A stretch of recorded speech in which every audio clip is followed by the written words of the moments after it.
Hello, and thanks for joining me as we continue our series about Holy Week, walking through the events of Jesus' final days on earth that led to his death and resurrection, starting with Palm Sunday and culminating in Easter Sunday or Resurrection Day.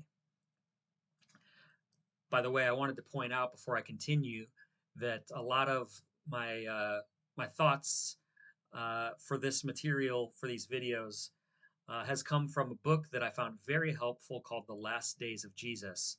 I'll put a link to that in the description. That book helped me not only to put together these videos, which maybe are a more accessible medium these days than reading a book. Most people don't want to do that anymore. But also, they were very helpful for me devotionally as I attempted to discover what it is that Jesus went through in his Passion Week. What was it like for the observers that were there, and what was it like for Jesus himself to walk through these final days of his life on his mission to rescue us from our sin? So we come to Wednesday of Holy Week, and compared to the three previous days of Holy Week, Jesus didn't really make a lot of noise on this day.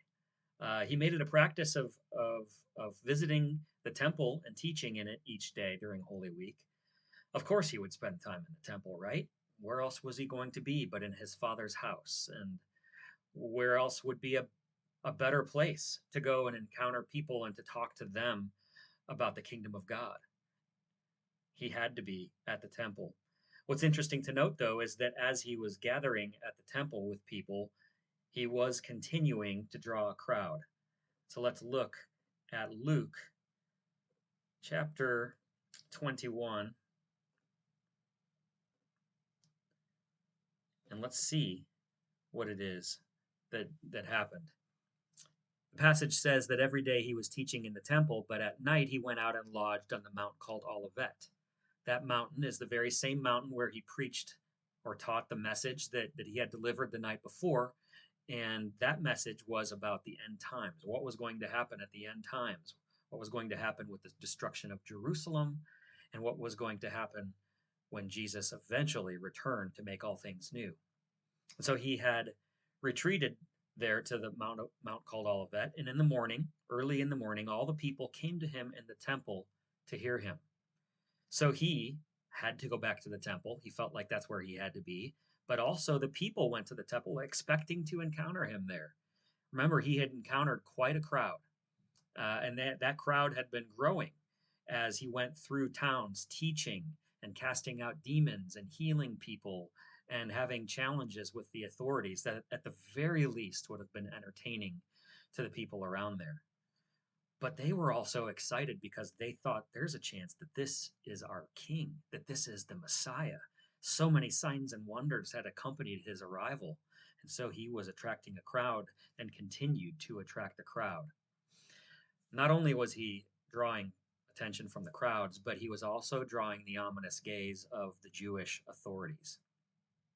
For Lord of the Rings fans, I think of the Eye of Sauron, who was fixed on anyone who stepped foot in Mordor. The chief priests and the scribes were absolutely determined to rid themselves of this growing Jesus problem, so they developed a plot to kill him. Let's now look at Mark chapter 14, verses 1 and 2. It was now 2 days before the Passover and the feast of unleavened bread, and the chief priests and the scribes were seeking how to arrest him by stealth and kill him. For they said, "Not during the feast, lest there be an uproar of the people." So, because Jesus was gaining so much popularity with the people, the plot that these religious authorities had to come up with needed to be careful. It needed to be carefully planned and carefully executed. Otherwise, there was going to be backlash that they were not prepared to face. They couldn't just take Jesus out in public, or they'd have a revolt on their hands, or at least that's what they thought. And so they needed to deal with this Jesus problem quietly. There were, at the very least, they were going to have to wait until the Passover crowds dispersed, which would have been on Thursday. One thing is for sure, though, and that is that these Jewish leaders, they were bound and determined. They were dead set, no pun intended, on killing Jesus.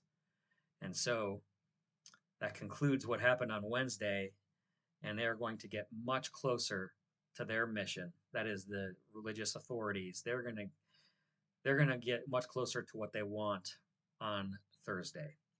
And so please tune in to see what's going to happen next. And thank you for joining me for Holy Week Wednesday.